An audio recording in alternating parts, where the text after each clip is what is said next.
నమస్కారం ETV news కు స్వాగతం ఈనాటి ముఖ్యాంశాలు నగదు రహిత లావాదేవీలు ప్రోత్సహించే దిశలో కేంద్రం మరిన్ని నిర్ణయాలు కార్డులు ఆన్లైన్ చెల్లింపులు చేసే వారికి తగ్గింపులు రాయితీలు డిజిటల్ లావాదేవీల ప్రోత్సాహక కమిటీ భేటీలో కీలక నిర్ణయాలు ఆధార్ అనుసంధానిస్తే అనేక ప్రయోజనాలుంటాయని బ్యాంకర్లకు సూచన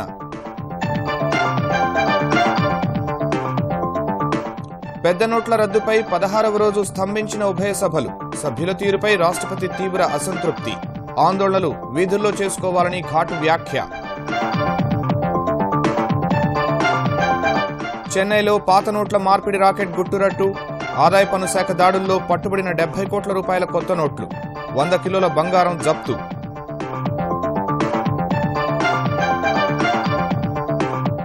ఆంధ్రప్రదేశ్లో మార్చి 1 నుంచి ఇంటర్ పరీక్షలు 17 నుంచి 10వ తరగతికి నిర్వహించనున్నట్టు ప్రకటన జంబ్లింగ్ విధానంలోనే ప్రాక్టికల్స్ ఐరోపా కేంద్ర బ్యాంకు ఉద్దీపన కొనసాగిస్తుందనే అంచనాలతో లాభాల్లో స్టాక్ మార్కెట్లు ఒక్కరోజే 4567 పాయింట్లు ఎగబాకిన సెన్సెక్స్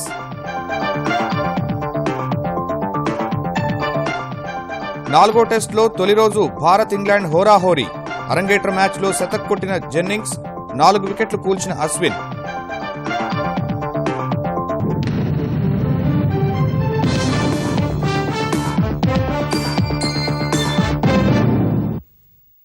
పెద్ద నోట్ల రద్దు నిర్ణయం తీసుకుని నెల రోజులు పూర్తయిన వేళ దేశంలో నగదు రహిత లావాదేవీలు ప్రోత్సహించే దిశగా కేంద్రం 11 కీలక నిర్ణయాలు ప్రకటించింది.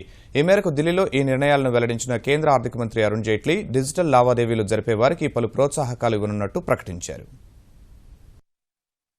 నల్లధనం అవినీతి నిర్మూలనే లక్ష్యంగా పెద్ద నోట్లను రద్దు చేసి నెల రోజులు పూర్తయిన వేళ నగదురహిత లావాదేవీలు చేసేవారికి కేంద్రం వరాలను ప్రకటించింది. ఈ మేరకు ఢిల్లీలో ప్రకటించిన ఆర్థిక మంత్రి అరుణ్ జైట్లీ పెద్ద నోట్లను రద్దు చేసిన తర్వాత నగదురహిత లావాదేవీలు భారీగా పెరిగినట్టు చెప్పారు. ప్రధానంగా పెట్రోల్ బంకుల్లో నగదురహిత లావాదేవీలు 40% చేరినట్టు వివరించారు. ప్రస్తుతం దేశవ్యాప్తంగా రోజుకు 4.5 కోట్ల మంది 1800 కోట్ల రూపాయల విలువైన కొనుగోళ్లు చేస్తుండగా నగదురహిత లావాదేవీల ద్వారా పెట్రో ఉత్పత్తుల కొనుగోలు చేసేవారికి 0.7% తగ్గింపును ఇవ్వనున్నట్లు ప్రకటించారు. ఇదే సమయంలో 10,000 జనాభా ఉన్న ప్రతి గ్రామానికి POS యంత్రాలు పంపిణీ చేయనున్నట్టు తెలిపిన జైట్లీ ఈ యంత్రాల్లో లావాదేవీలు చేసుకునే విధంగా కిసాన్ క్రెడిట్ కార్డులు ఉన్న రైతులందరికీ రూపే కిసాన్ కార్డులు ఇవ్వనున్నట్టు వివరించారు.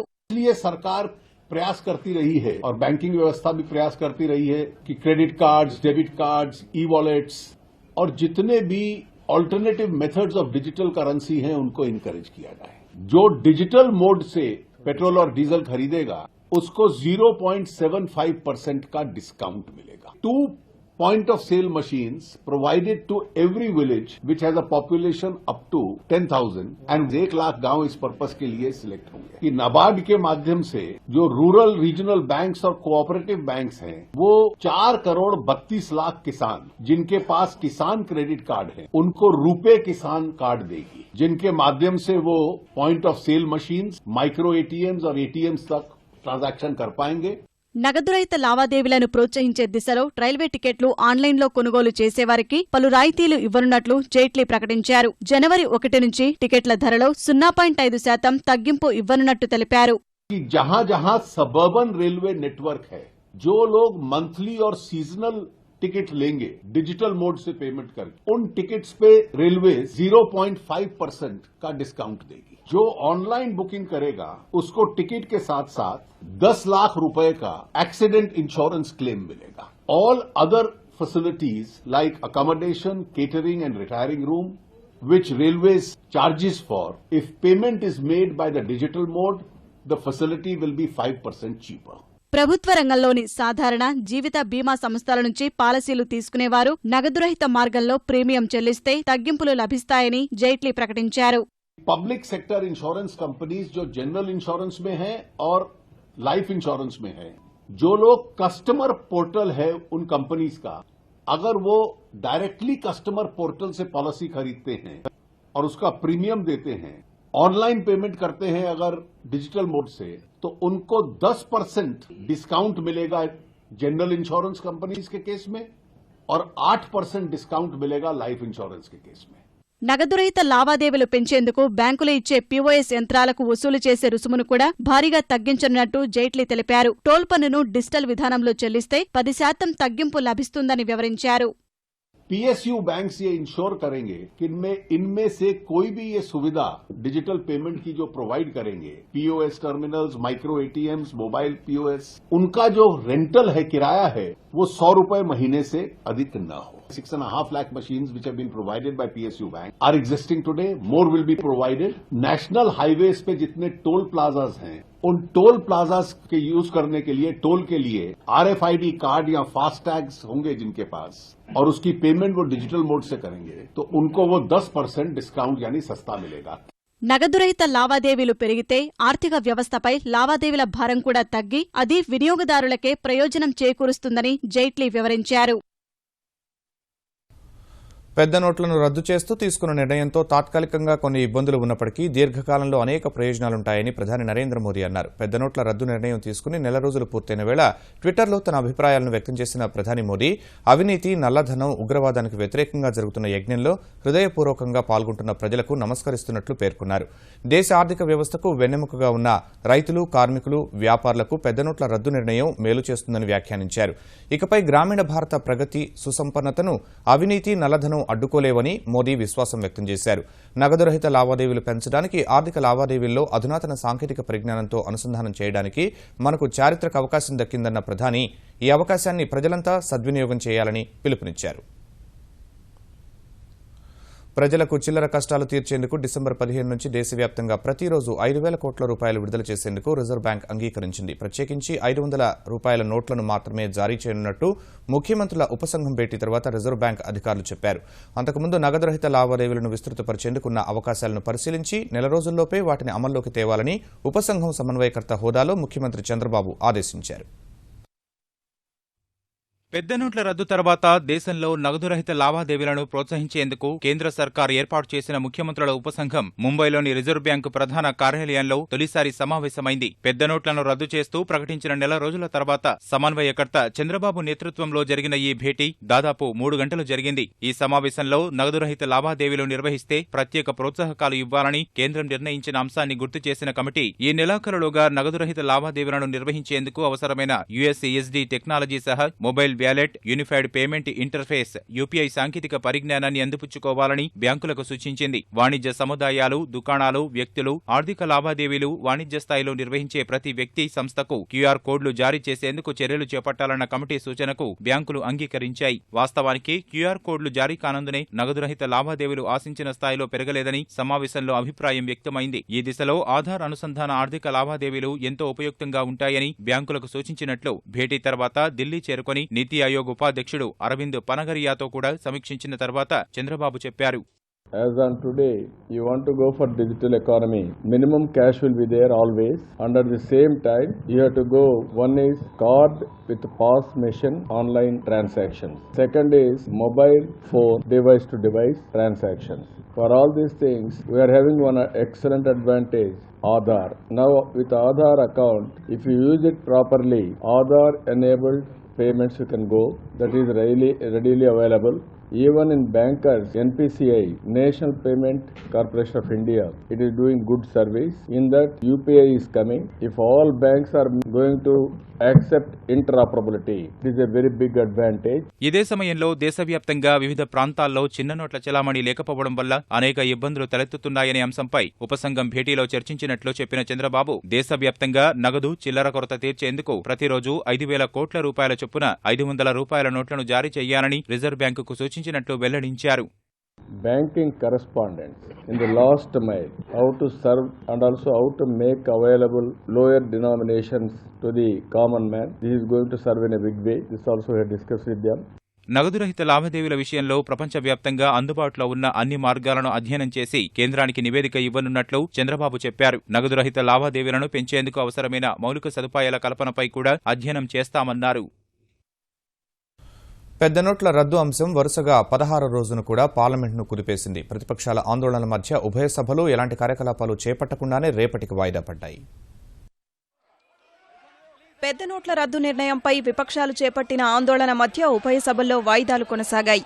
ఈ ఉదయం రాజ్యసభ ప్రారంభం కాగానే పెద్ద నోట్ల రద్దు అంశాన్ని ప్రస్తావించిన కాంగ్రెస్ పక్షనేత గులాం నబీ ఆజాద్ కేంద్రం పేద ప్రజల జీవితాలతో ఆడుకుంటోందని విమర్శించారు. పెద్ద నోట్ల రద్దు తర్వాత 100 మందికి పైనే చనిపోయారని, వారికి సభలో నివాళులర్పించాలని డిమాండ్ చేశారు. ఈ అంశంపై కేంద్రానికి వ్యతిరేకంగా ప్రతిపక్షాలు నినాదాలు చేయగా కేంద్రం చర్చకు సిద్ధంగా ఉన్నప్పటికీ ప్రతిపక్షాలే అడ్డుకుంటున్నాయంటూ అధికార పార్టీ సభ్యులు ప్రతినినాదాలు చేశారు. ఈ దశలోనే ప్రతిపక్షాల వైఖరిపై అధికార పార్టీ కేంద్ర మంత్రి వెంకయ్యనాయుడు తీవ్ర అభ్యంతరం వ్యక్తం చేశారు. ఒక దశలో రాజ్యసభ చైర్మన్ వారించినప్పటికీ ఇరుపక్షాల సభ్యులు వెనక్కి తగ్గని పరిస్థితుల్లో మొదట 12 గంటలకు, తర్వాత మధ్యాహ్నం 2 గంటలకు వాయిదా పడిన సభ చివరకు శుక్రవారానికి వాయిదా పడింది.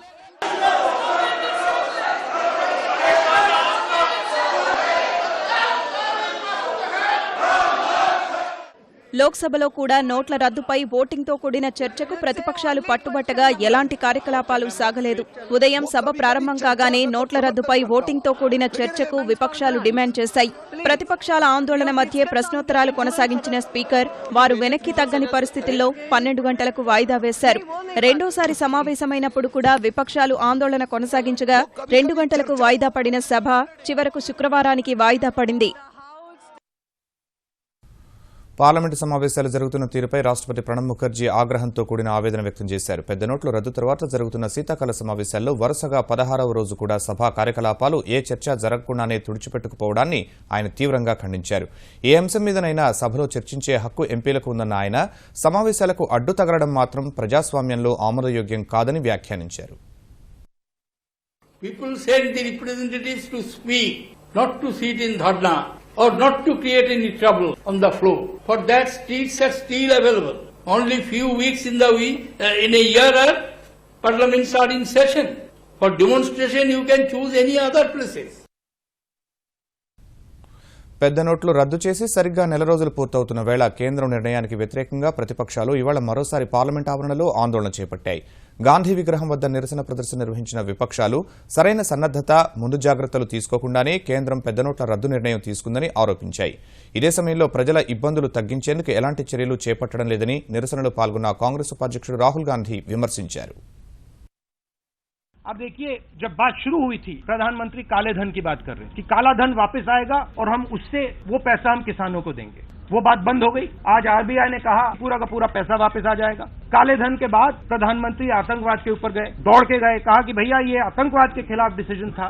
कुछ ही दिन बाद आतंकवादी पकड़े गए, उनके जेब में नए नोट. फिर प्रधानमंत्री वहां से निकले, कहा ये काउंटरफिट के खिलाफ है. कहा भैया देखो, हम कैशलेस इकोनॉमी लाना चाहते हैं. कैशलेस इकोनॉमी से 2, 3, 5 कंपनीज को फायदा होगा जो हर ट्रांजैक्शन पे कमीशन लेंगे.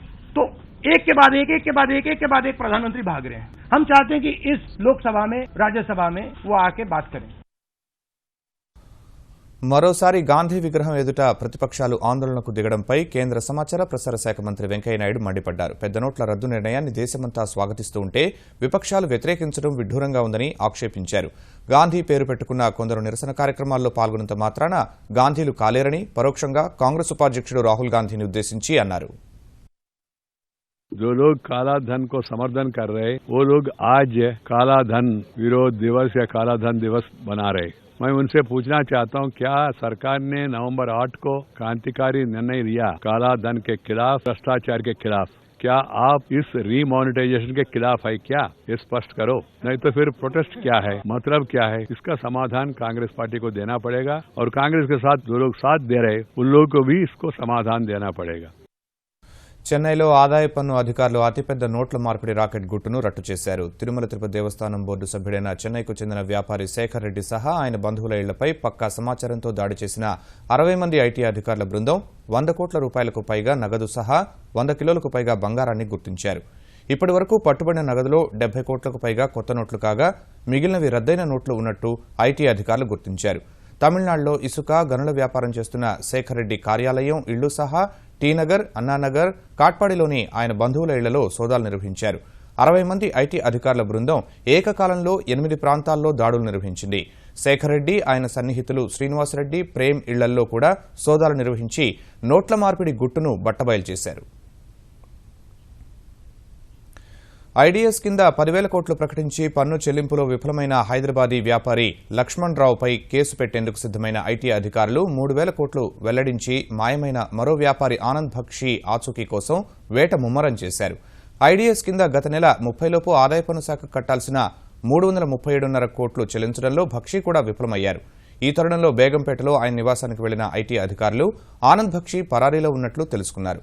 బక్షి దొరికితే కానీ ఏ భరోసాతో 3,000 కోట్లు ప్రకటించారో బయటపడదని అధికారులు చెబుతున్నారు. హైదరాబాద్లోని హిమాయత్ నగర్, గోల్కొండ, కార్వాన్ తపాలా కార్యాలయాల్లో కొత్త నోట్ల మార్పిడి అక్రమాలకు పాల్పడిన తపాలా శాఖ సూపరింటెండెంట్ సుధీర్ బాబు ఇవాళ సీబీఐ అధికారుల ఎదుట లొంగిపోయారు. సుమారు 3 కోట్ల రూపాయల మేర సుధీర్ అక్రమాలకు పాల్పడ్డట్లు సీబీఐ ఇప్పటికే తేల్చింది. 2 వారాల క్రితం ఈ భాగోతం బయటపడగా మొదటి 2 రోజులు విచారణకు హాజరైన ఆయన ఆ తర్వాత కనిపించకుండా పోయారు. విధుల్లో అవకతవకలకు పాల్పడినట్లు నిర్ధారణ కాగానే తపాలా శాఖ సుధీర్ను విధుల నుంచి తప్పించింది.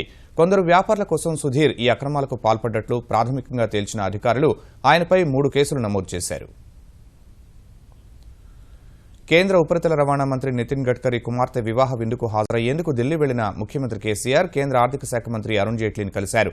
పెద్ద నోట్ల రద్దు, తదనంతర పరిణామాలు, నగదు రహిత లావాదేవీల దిశగా రాష్ట్రంలో తీసుకుంటున్న చర్యలను వివరించారు. కేంద్రం నుంచి రాష్ట్రానికి రావాల్సిన నిధుల అంశాన్ని కూడా ముఖ్యమంత్రి ప్రస్తావించినట్లు తెలుస్తోంది. వెనుకబడిన జిల్లాలకు సంబంధించి 2వ విడత నిధులు విడుదల చేయాలని కోరారు. పెద్ద నోట్ల రద్దు తర్వాత ఇప్పటికే ఒకసారి ప్రధాని నరేంద్ర మోదీతో సమావేశమై నివేదిక సమర్పించిన ముఖ్యమంత్రి ఈ పర్యటనలోనూ వీలైతే మరోమారు ప్రధానితో సమావేశమయ్యే అవకాశం ఉందని తెరాస వర్గాలు తెలిపాయి. ఆంధ్రప్రదేశ్లో చేపట్టిన పోలవరం ప్రాజెక్టు నిర్మాణంపై తెలంగాణ, ఛత్తీస్గఢ్, ఒడిశా ఎంపీలు లోక్సభలో అభ్యంతరాలు వ్యక్తం చేశారు. ఈ ప్రాజెక్టు నిర్మాణంతో అనేక ఆదివాసీలు నిర్వాసితులవుతారని ఒడిశా ఎంపీ బలభద్ర మాజీ అభ్యంతరం తెలిపారు.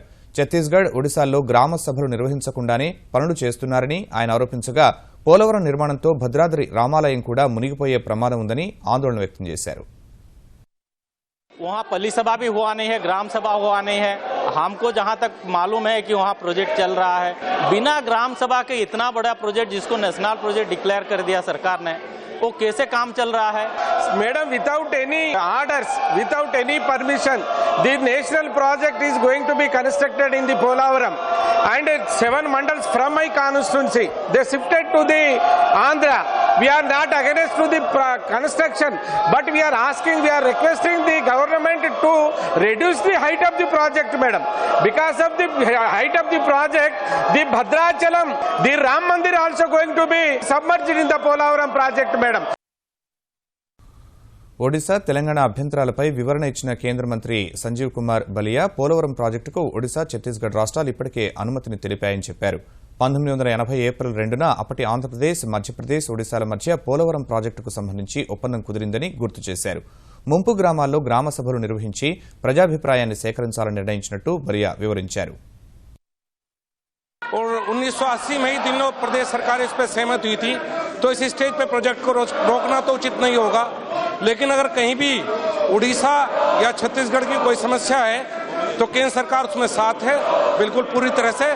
हमने निवेदन किया है कि ग्राम सभाओं की पब्लिक हियरिंग शुरू की जाए और जो भी समस्या है वो केंद्र सरकार को बताई जाए. भद्राचलम का मंदिर सबमर्जेंस में नहीं आ रहा है और इसकी इन्वायरमेंट क्लियरेंस 25/10/2005 को इस प्रोजेक्ट की इन्वायरमेंट क्लियरेंस हुई थी. सब चीजें क्लियर्ड हैं ऑलरेडी. సింగూరు ప్రాజెక్టు కింద యాసంగిలో 38,000 ఎకరాలకు సాగునీరు అందిస్తామని తెలంగాణ నీటిపారుదల మంత్రి హరీష్ రావు తెలిపారు. కేసీఆర్ సర్కారు చేపట్టిన ప్రాజెక్టులను కాంగ్రెస్ నేతలు అడ్డుకుంటున్నారని ఆరోపించిన హరీష్ వారికి శాసనసభ సమావేశాల్లో సరైన సమాధానం చెప్తామన్నారు. సింగూరు ప్రాజెక్టు కింద కాలువలకు నీరు వదిలిన మంత్రి కాంగ్రెస్ హయాంలో కేవలం 83 కిలోమీటర్ల కాలువలు తవ్వితే తెరాస అధికారంలోకి వచ్చిన 2.5 ఏళ్లలోనే 87 కిలోమీటర్ల కాలువలు తవ్వామన్నారు. 10వ తరగతి ఇంటర్మీడియట్ పరీక్షల షెడ్యూల్ ఖరారు చేస్తూ ఆంధ్రప్రదేశ్ ప్రభుత్వం ప్రకటన విడుదల చేసింది. మార్చి 17 నుంచి ఏప్రిల్ 1 వరకు 10వ తరగతి పరీక్షలు జరగనుండగా మార్చి 1 నుంచి 18 వరకు ఇంటర్మీడియట్ పరీక్షలు జరగనున్నట్లు ఆంధ్రప్రదేశ్ మానవ వనరుల మంత్రి గంటా శ్రీనివాసరావు తెలిపారు. ఇంటర్ పరీక్షలు రాష్ట్రంలోని 1444 కేంద్రాల్లో నిర్వహించనున్నట్లు తెలిపిన ఆయన వాటిలో 136 సమస్యాత్మకంగా ఉన్నట్లు గుర్తించామన్నారు. వీటిలో 50 కేంద్రాలు అత్యంత సమస్యాత్మకం కాగా అక్కడి పరీక్షల నిర్వహణను సీసీటీవీ కెమెరాల ద్వారా పర్యవేక్షిస్తామన్నారు. తెలంగాణలో విద్యారంగాన్ని ముఖ్యమంత్రి కేసీఆర్ నిర్వీర్యం చేస్తున్నారని భాజపా తెలంగాణ అధ్యక్షుడు కె లక్ష్మణ్ ఆరోపించారు. విద్యార్థుల ఫీజుల బకాయిలు వెంటనే విడుదల చేయాలన్న డిమాండ్తో ఎల్బీనగర్ కూడలిలో బీజేవైఎం ఏర్పాటు చేసిన ధర్నాకు హాజరైన ఆయన కేసీఆర్ చర్యల కారణంగా రాష్ట్రంలోని 14 లక్షల మంది విద్యార్థులు, 2 లక్షల మంది అధ్యాపకులు, 3 లక్షల మంది సిబ్బంది జీవితాలు అగమ్య గోచరంలో ఉన్నాయని విమర్శించారు. వాస్తవంగా మన తెలంగాణలో ఉన్నటువంటి ప్రభుత్వ పాఠశాలలు చాలా అధ్వాన్న పరిస్థితిలో ఉన్నాయి. కనీసం ఇవాళ పేదలు చదువుకునేటువంటి ప్రభుత్వ పాఠశాలల్లో ఇన్ఫ్రాస్ట్రక్చర్ లేదు, టీచర్లు లేరు, సిబ్బంది లేదు, వాచ్మెన్ లేరు, ప్యూను లేదు, ఫ్యాను లేదు, బెంచీలు లేవు, కుర్చీలు లేవు. ఏ రకంగా పేదవాళ్ళు చదువుకోవాలంటే దానికి ఇవాళ ముఖ్యమంత్రి గారు పరిష్కారం చూపరు. యూరోపియన్ సెంట్రల్ బ్యాంక్ ఆర్థిక ఉద్దీపన పథకాన్ని కొనసాగిస్తుందనే అంచనాల మధ్య అంతర్జాతీయ మార్కెట్లు లాభాల్లో పయనించిన వేళ దేశీయ స్టాక్ మార్కెట్లు భారీ లాభాల్లో ముగిశాయి. అందరి అంచనాలను తలకిందులు చేస్తూ రిజర్వ్ బ్యాంక్ కీలక అమెరికా డాలర్తో రూపాయి బలపడిన వేళ సెన్సెక్స్ 457 పాయింట్లు పెరిగింది. ఈ ఉదయం 26,366 పాయింట్ల వద్ద ప్రారంభమైన సూచీ మొదట్లో హెచ్చుతగ్గుల మధ్య సాగింది. ఐరోపా విపణులు సానుకూలంగా ప్రారంభమైన తరువాత లాభాల్లోకి దూసుకెళ్లిన సెన్సెక్స్ 26,734 పాయింట్ల గరిష్ట స్థాయిని నమోదు చేసింది. చివరకు 26,694 పాయింట్ల వద్ద ముగిసింది. జాతీయ స్టాక్ ఎక్స్చేంజ్ సూచీ నిఫ్టీ 145 పాయింట్లు పెరిగి 8,247 పాయింట్ల వద్ద స్థిరపడింది. ముఖ్యాంశాలు మరోసారి. నగదు రహిత లావాదేవీలు ప్రోత్సహించే దిశలో కేంద్రం మరిన్ని నిర్ణయాలు. కార్డులు, ఆన్లైన్ చెల్లింపులు చేసేవారికి తగ్గింపులు, రాయితీలు. డిజిటల్ లావాదేవీల ప్రోత్సాహక కమిటీ భేటీలో కీలక నిర్ణయాలు. ఆధార్ అనుసంధానిస్తే అనేక ప్రయోజనాలుంటాయని బ్యాంకర్లకు సూచన.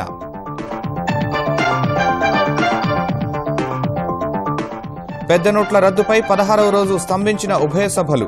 సభ్యుల తీరుపై రాష్ట్రపతి తీవ్ర అసంతృప్తి, ఆందోళనలు వీధుల్లో చేసుకోవాలని ఘాటు వ్యాఖ్య. చెన్నైలో పాత నోట్ల మార్పిడి రాకెట్ గుట్టురట్టు.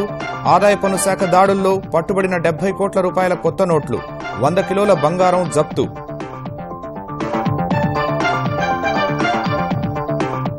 ఆంధ్రప్రదేశ్లో మార్చి 1 నుంచి ఇంటర్ పరీక్షలు, 17 నుంచి 10వ తరగతి నిర్వహించనున్నట్టు ప్రకటన. జంబ్లింగ్ విధానంలోనే ప్రాక్టికల్స్. ఐరోపా కేంద్ర బ్యాంకు ఉద్దీపన కొనసాగిస్తుందని అంచనాలతో లాభాల్లో స్టాక్ మార్కెట్లు. ఒక్కరోజే 457 పాయింట్లు ఎగబాకిన సెన్సెక్స్. 4వ టెస్టులో తొలి రోజు భారత్ ఇంగ్లాండ్ హోరాహోరీ. అరంగేట్ర మ్యాచ్లో శతక్ కొట్టిన జెన్నింగ్స్, 4 వికెట్లు కూల్చిన అశ్విన్.